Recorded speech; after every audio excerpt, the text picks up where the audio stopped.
Hello, my name is Funso, and welcome to the very first episode of the ADINKRA Talking Drum, a platform that celebrates and amplifies the voices of the African diaspora. Each episode will be in conversation with inspiring guests from all walks of life: actors, artists, academics, entrepreneurs, healthcare pioneers, humanitarians, you name it. Our goal is to spotlight the full spectrum of African excellence, far beyond the narrow lanes we're often boxed into. This show is about more than just storytelling. It's about making space for nuanced perspectives, honouring heritage, and sparking meaningful conversations that resonate across cultures, industries, and generations. Now, before we dive into the journey of our first guests, a little bit about me. My name is Funso, a social anthropologist turned actor, and I'll be your host. During my studies, my research focused on various topics around race, class, and fashion. This combined with my mixed Nigerian British heritage, which I'm sure some of you may have guessed from my Yoruba name, has given me an immense interest in discussions around how identity is reflected and perceived in society. When I first discovered ADINKRA, it immediately piqued my interest. Not just because I am a woman who likes nice things, and they have a lot of nice things, but because of what it stood for. A luxury brand rooted in African heritage, wearable by everyone, without diluting its cultural integrity. This brings me on to today's guests, cousins turned co-founders of ADINKRA, Patric Okumi and Sean Ayeltigah. We'll hear about their journey, from finance and design to tech and now textiles, and the powerful why behind ADINKRA. One last thing before we get into the main discussion. If you're someone with a brand, a business, or even just a brilliant story, you'll definitely want to stick around until the end because I'll be sharing how you could be featured in a future episode of the ADINKRA Talking Drum. So, without further ado, let's meet Patric and Sean. So, as you are founders of a fashion brand, I thought it was only fitting to start with an outfit of the day. So, tell us what you're wearing. Oh, me. I'm wearing a grey suit, big lapels, double-breasted, and with our signature pattern in there as Oh, well. So yeah, super proud and super excited for this suit, wearing it today. So yeah, that's me. Yeah, I got the memo. So naturally, like Sean, I'm wearing one of our made to measure bespoke suits. So this is in classic Patrick. I just do navy. So this is a navy suit. But to add a bit of panache, you can see we've got the oh, the Dinkra red. lining in there. So Yeah. this is the inside pattern. So that's it. Matches the socks. And I could be cheeky and say matches my underpants, but I wouldn't go there. So Like yes, smart on the outside, party on there the we go. inside. Yeah, Exactly. Got That's the me. exactly. buttons Yes. undone as Yeah, well. Yeah. exactly. It's party time. I'm chilled. This is it. Yeah, two different styles of suits, but they work together and Yeah. complement really well. Very nice. So you're both cousins. Have you been close? Did you grow up together? How's your relationship been over the years? I mean, I think, yeah, that's a really good question because I think we obviously we've been cousins for life. That's just me trying to be Yeah. funny. Yeah, yeah, yeah, yeah. But we actually met quite late on in life, or we were actually properly engaged relatively later on in life. So I think I feel like I was early 20s. Mm. Went to a family barbecue.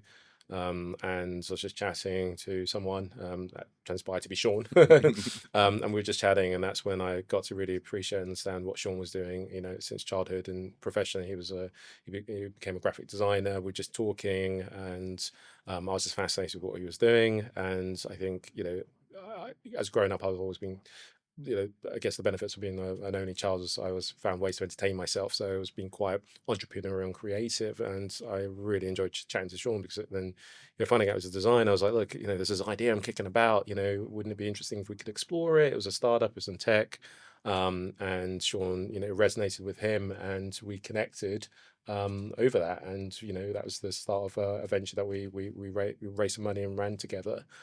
So obviously if looking back now, family gathering, Mm, it's you want to be chatting, catching up socially, mm. but no, we were just pitching ideas, and that's kind of where we really connected. And then I think since then we've pretty much spoken, if not every day, certainly once a week, in personally as well as professionally.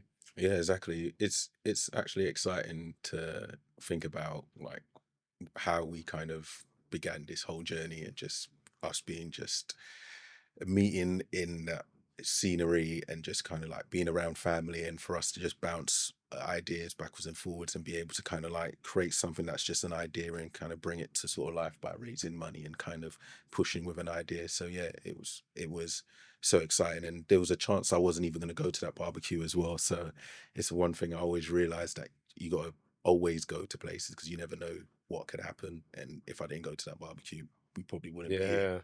Yeah.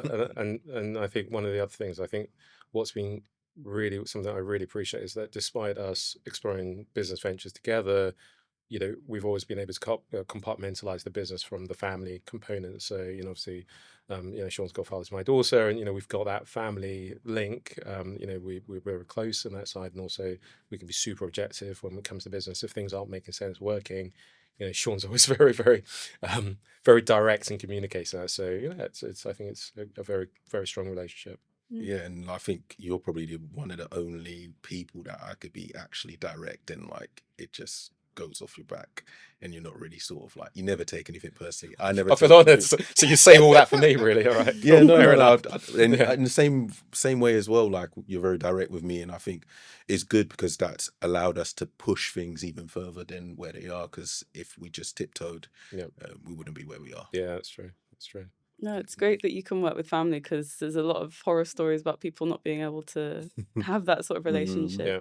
I'd love to know a bit more about before the barbecue. So your origins. So did you grow up in, where did you grow up in? So I grew up in East London, so like born and bred East London, Bow originally, then moved around to Bethnal Green, and around that sort of area. So that's kind of where I grew up, where I just was my stomping ground, like a melting pot of different cultures, different walks of life, different wealth brackets. So it was definitely a place where I learned the world quite quickly as well. So that's kind of where it kind of started for me. And then from there, I had a bit of a spark in terms of like what I was interested in terms of the creative space. East London has been a very creative place for like all creatives, and like having Brick Lane and how Shoreditch has become now, it was just a place of just like excitement, inspiration, and where like the creative scene started to really manifest. Yeah, no, I can agree. I feel like living in London is such a privilege because you're surrounded by so much creativity, so much inspiration.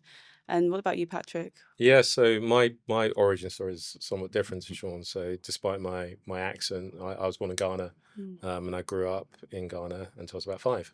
Moved over to the UK to live with my mum, who was born here. So I grew up in Southeast London. But what was interesting is, despite growing up in Southeast London, in areas that perhaps weren't the nicest of areas, I went to an all boys public school in Surrey. I mean, it's actually South Croydon, but the website says Surrey. So went up, went to school there, and that was interesting because during the day, I spent my childhood, and this wasn't, we didn't have money, but I grew up in an environment where I was surrounded by upper middle class kids, and mostly white kids, right? And who came from a very different socioeconomic bracket in the UK. My story in Ghana, we were fairly upper middle class in Ghana, but it's very different in the UK. So it was interesting stepping out from home into that environment, and then back home, and and then again extended family.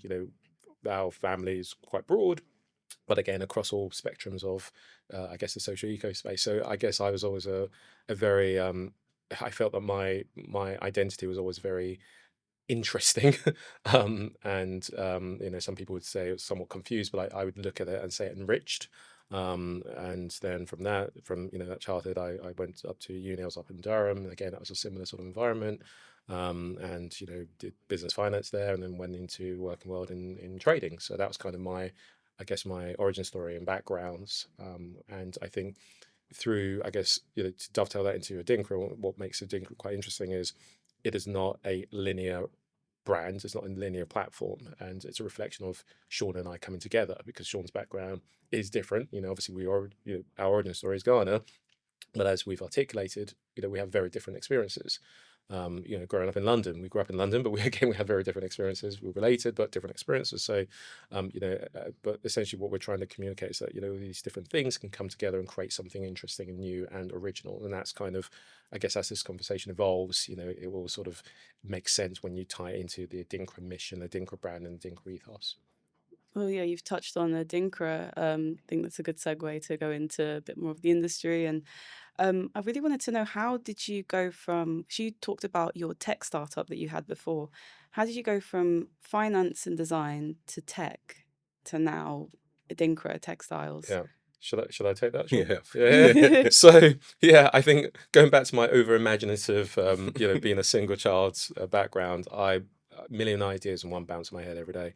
I think when, around the 2000s, in fact, it was the 2010s, if you will. I was fascinated with technology. Mobile apps were becoming quite big, platforms were becoming quite big. It was really interesting, and I always loved the idea that technology can connect people. You can do things, whatever you can imagine, you can create something. So one of the ideas we were looking at the time, it wasn't rocket science, but it was a fascinating idea, and it was a really good time for raising money, building tech platforms, and seeing where things went. So Sean and I and my young stepbrother, we got together. We pursued this venture, and it was exciting. We learned a lot about the world, about each other, about business, and we ran it for a period of time. There were successes. There were also not successes, such failures. But through that period, it was a good experience for us, I think, collectively. But I think certainly on my side, and everyone's different, that my motivation was try to build something, be successful, get rich. That was it. There wasn't anything fundamentally, deeper than that. And towards the end of that period, I was kind of having a bit of a reflection moment, certainly for myself. And I was like, look, I thoroughly enjoyed working with my young stepbrother and Sean in this venture. We learned so much about each other. It was a great experience. And I didn't want to just sort of like, draw a line and then that was it. We just go back to, the 9 to 5 and that was it. It came about. There was a really unique opportunity where, having this personal realization, I was like, rather than try to build something with a view to get rich and solve a problem per se, maybe we could look at something a bit more meaningful. And that was that sort of light bulb moment, or that sort of a reflective period where, for me, given my background, given the way I was looking at the world, meaningful for me was doing something that would actually shine a spotlight on African culture, Afro diaspora, and help to address some of the systemic injustices, systemic miscommunications, erroneous messaging, and the negative stereotypes that exist and shroud all things Africa. So for me, it was an opportunity to create something that would educate people who were willing to learn about the continent, learn about Africa, learn about the diaspora, and also for the diaspora to learn about the continent itself. And going back, as I mentioned, I was born in Ghana. I was born on the coast, but I don't know a tremendous amount about North Ghana, nor do I know about Central Ghana. And I'm not unique there. And you can imagine that whilst I feel like I know a reasonable amount about Africa, there's only so much about Eritrea I know, so much about Sudan I know, and of course, living where we live in the world, and there's only so many stories that can be shared at any given moment in time.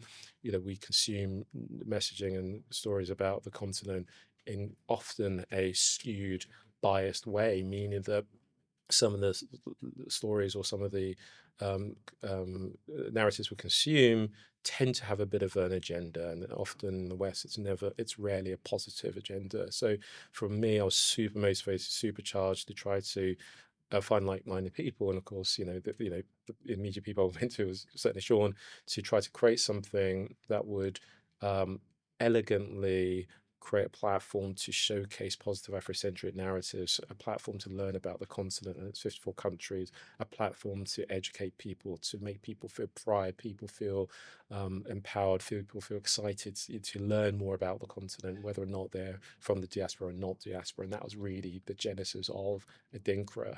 So yeah, that's kind of where we started. Yeah, exactly. And what's interesting is kind of how it's evolved, and how by having these stories being told, these conversations being happening, it's quite exciting because it's now forged a community where like-minded people like us are coming together. Stories are being told. We're going to places together and like seeing more people, and it's becoming a little bit more of a hub. So we do have the fashion side of things where people like yourself, who was wearing one of our twillies, could wear it in pride, and for people to question and look and ask, oh, that's quite interesting, and ask more. Now it could potentially, and it's looking to be more of events where people are coming together and stories are being told in a bigger way, in a bigger platform, and more people are resonating with that. So it's been really exciting to see the natural evolution of this. Mm. Well, speaking of the Twilly, I'd love to talk about the designs. I think that's what you're in charge of, right, Yes. Sean? How do you find the balance between cultural appreciation and appropriation? Because there's such an argument about how people who aren't from the African diaspora can't wear things that are African. So how at Adinkra do you create designs that lean into more appreciation of a culture?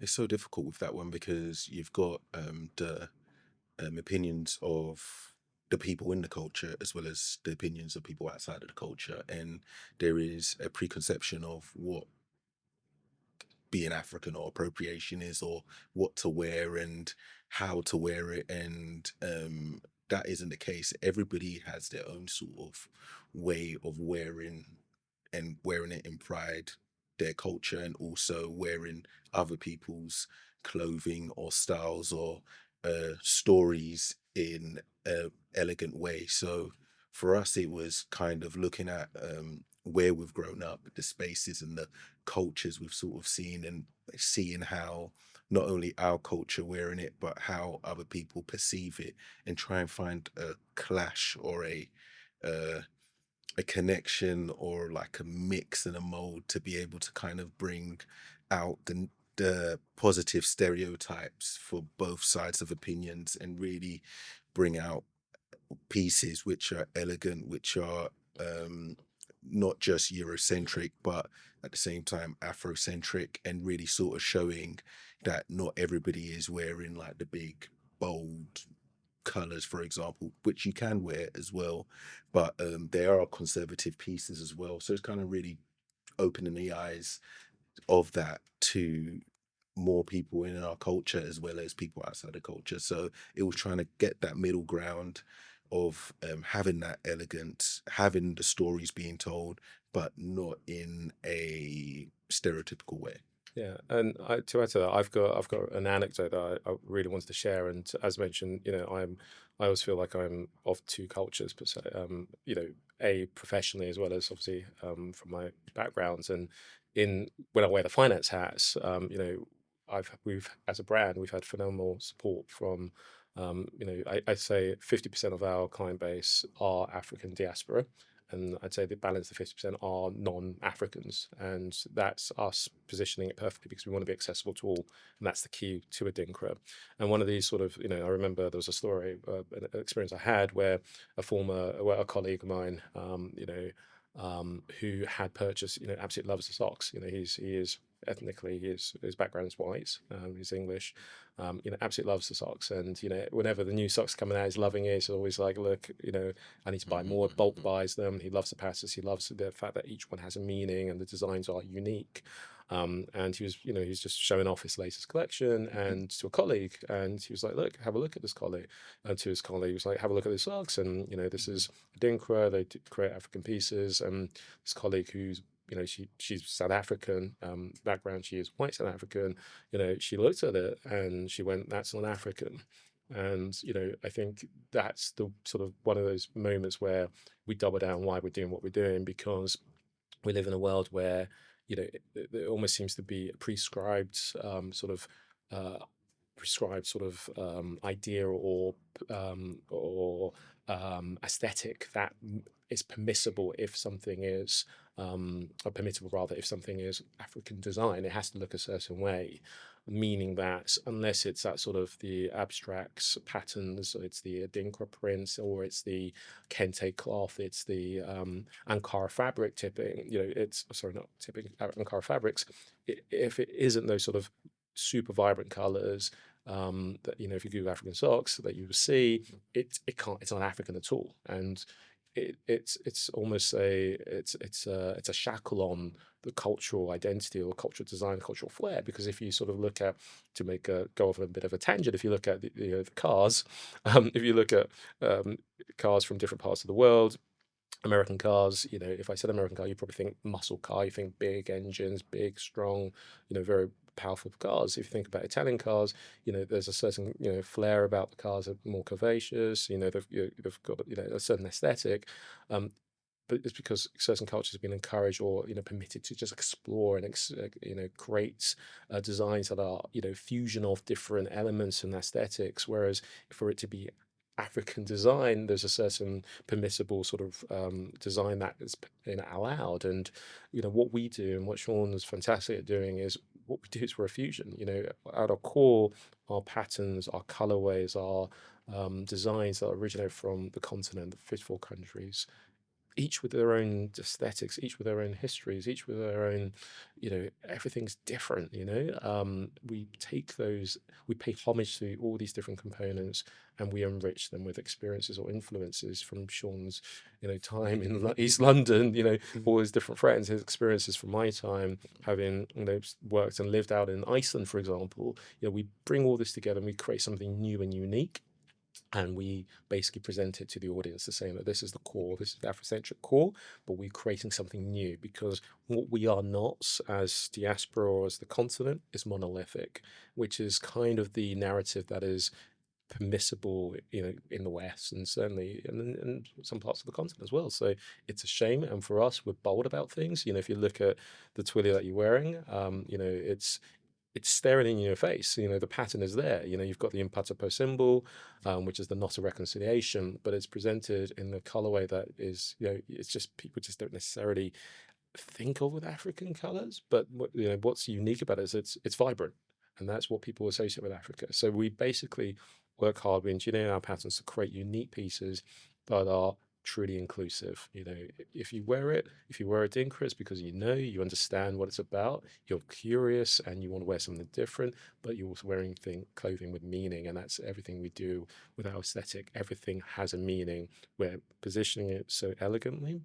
That's what we're doing, is we're paying homage to centuries of the culture, and we're presenting it to the world, and we're paying homage to that in the right light. And that's the beauty of what we do and all the pieces we'll ever create. Yeah, no, they look gorgeous. I've seen them all on the website. There is a question I have actually about when you started ADINKRA. Was there something you learned about yourself within the process that was quite surprising? Let's start with you, Sean. Yeah, I think for me, it's like there was an aspect of myself that I've always sort of hidden or not really shown, as like what Patrick was saying in terms of the two hats. So I think starting this allowed that part to sort of be expressive, and normally I bring out people's visions to life in what I do, but it was great to kind of bring our vision to life. So that's one thing I sort of pulled from that. What about you?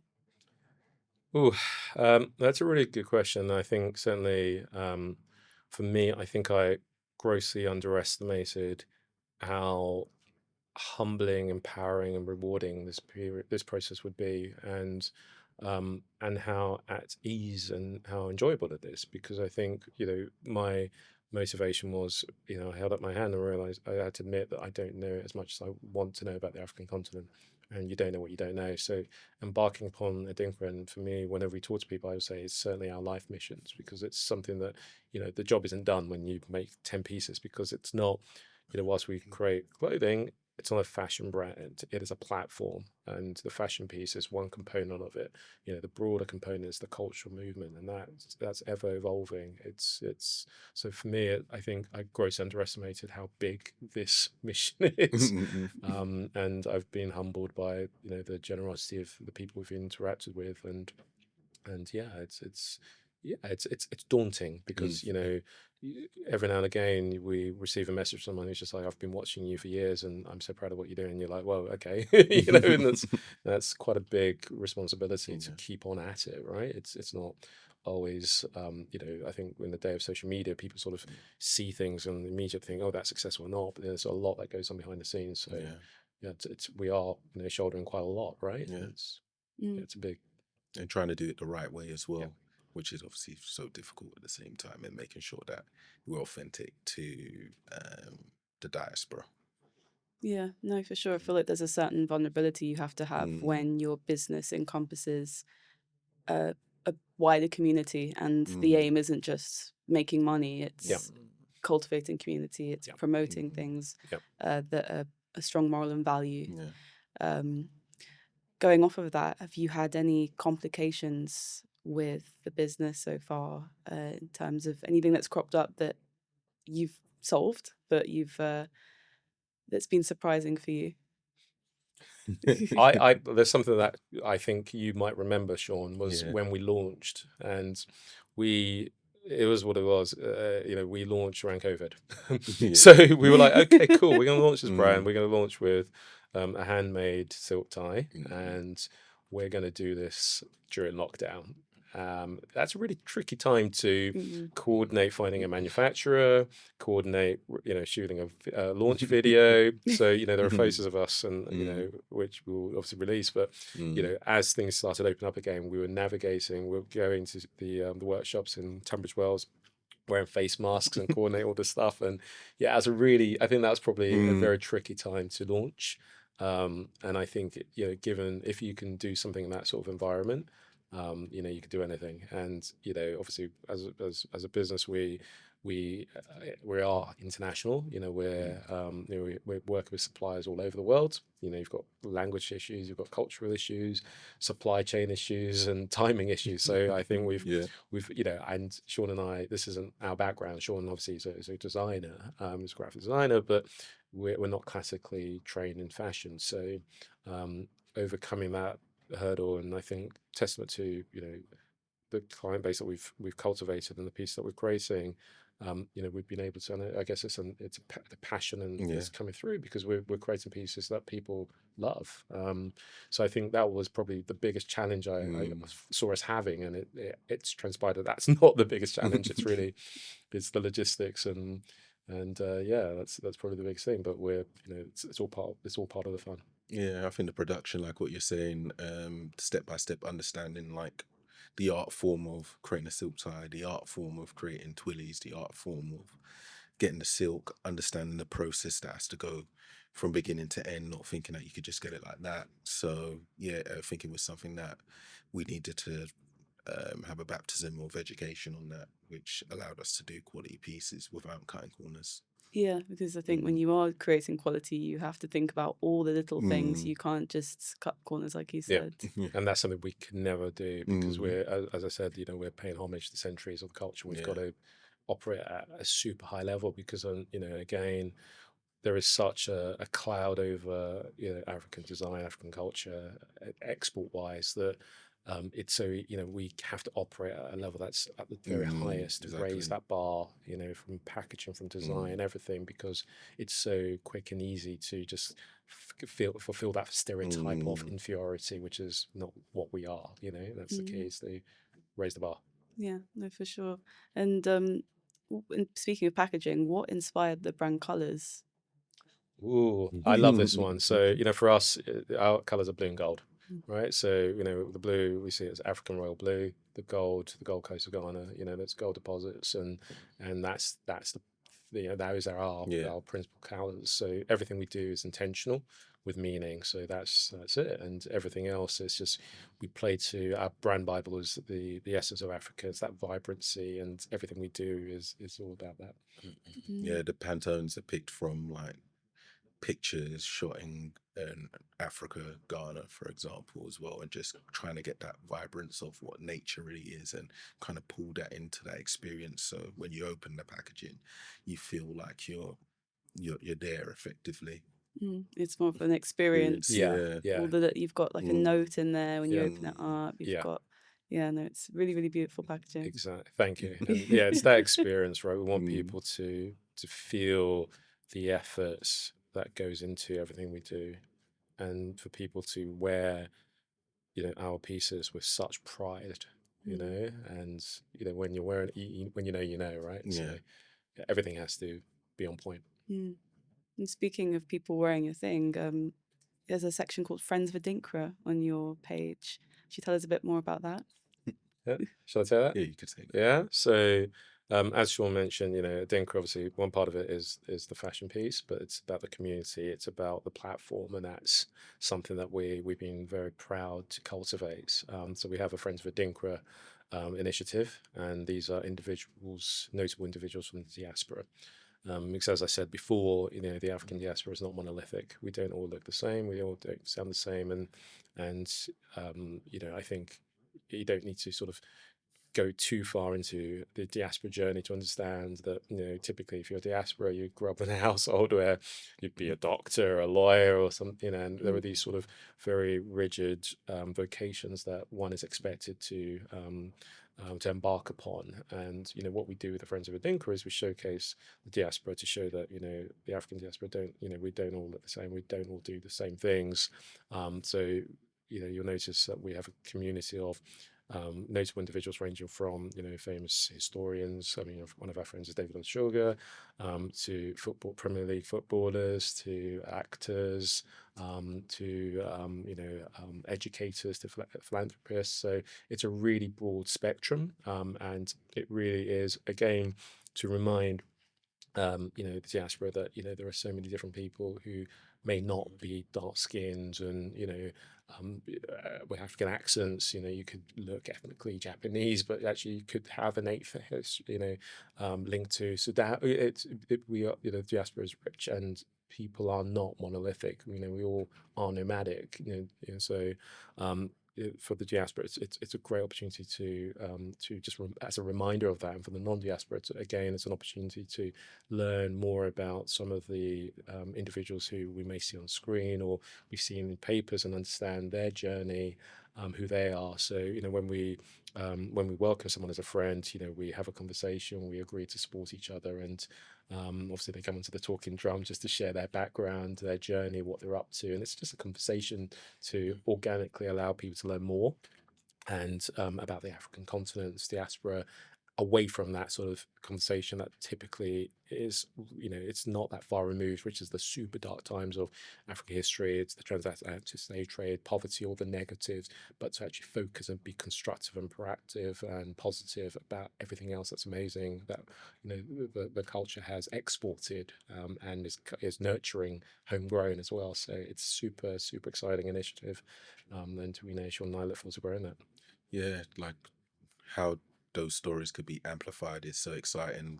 The idea of a conference where so many like-minded people to come and speak to and hear Friends of ADINKRA and sort of hear their stories and be able to be in a safe space to kind of like see something new is quite exciting, and something that we definitely would like to pull that string and see potential on that. Yeah. Do you have any future plans for ADINKRA? Do you feel like you'd extend the line? What else would you put on the platform? I think for us now, the line is quite steady in terms of what we've got. The quality of pieces that we got as well it is so high, and the amount of craftsmanship that has to go into it as well. Like, they're timeless pieces. So for now, we want to amplify the stories, and then from that we'll be able to kind of bring even more pieces together, which then resonate even more with more of our community. So the idea of having exhibitions, places where we collect together, meetups, as I was saying, conferences as well, and having those sort of moments where we could have the products as well, but as well as the storytelling as well as that part of it as well, to really sort of amplify and bring more people into our community. Yeah, exactly. And then, on the back of the breadth and diversity of the Friends of ADINKRA that we have, going back to the pieces, when we launched, we wanted to launch with a Ghana collection. As Sean said, the product line is quite stable at the moment. But we started with the Ghana collection because our origin story is Ghana, so we could be authentic to that to a degree. Because of course, our experience of Ghana is different to someone who grew up in the East. But we did our bit to pay homage there, and we're on a mission to navigate all 54 countries and bring to light the different aesthetics, the different symbols, outside of popular culture, because obviously people are familiar with the hieroglyphics of Egypt, but are they familiar with the colorways of Eritrea or Somalia or all the other countries? Madagascar, it's so exciting what we're doing. So we certainly have our work cut out for us. But the community is super important, because especially we live in very polarizing times in the world, and I think often some people who may have the loudest voices may not be speaking the greatest truth. So it's important for us to be that platform of continuity, that platform of truth, and that platform of empowerment, and inspire people to realize that even when some of the narratives are quite unpleasant, there are lots and lots of people who are sharing these stories which allow people to walk step forward with pride and confidence and hope, and through our friends with ADINKRA, they can feel bold and want to be that fashion designer or that physicist or that astronaut, and feel that what, you can do that, and they've got a reference point, because one of our friends could be someone from that field. So what we're doing is super exciting. It's not just limited to the very, very stylish socks and twillies that we design and make. Nice. And my final question for you is, if you could choose one person to wear ADINKRA, dead or alive, who would it be and why? So I'll start with you, Sean. For me, I think it'll be Marcus Rashford, because so much he has done for the community. He encompasses the brand, our brand. He encompasses the diaspora as well, in terms of doing good at the same time, and also from what he's even been through as well, from being at the top of his game to then having the issues he's had, and to be able to overcome that, tells that story of like the diaspora, and tells the story of who we're paying homage to. So he'll be a brilliant ambassador for us. Ooh, okay. Who do I think? So someone who I've just been sort of following on social media is Misan Harriman. And he's someone who I think he's part of the South Bank Centre, but he's someone who is such a beacon of positivity and good in the world. So I think he's a photographer by he's a photographer by hobby turned into vocation, but a lot of his time is spent championing positive and championing truth, right? So he's very vocal on matters of injustice globally, right? So obviously right now the Gaza Palestine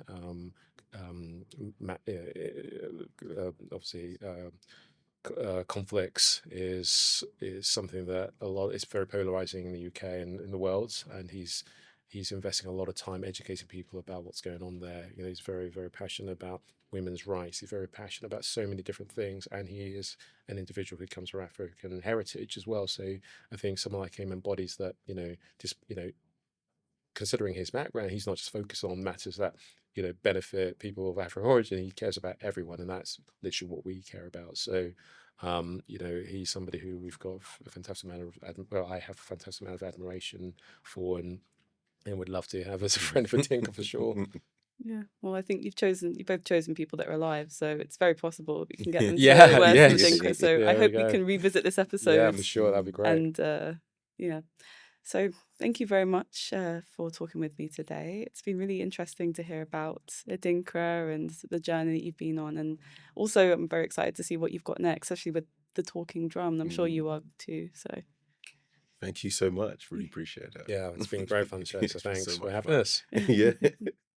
And now it's time for our shout out segment, the final drum roll, where we spotlight brilliant businesses, brands, or stories from across the African diaspora.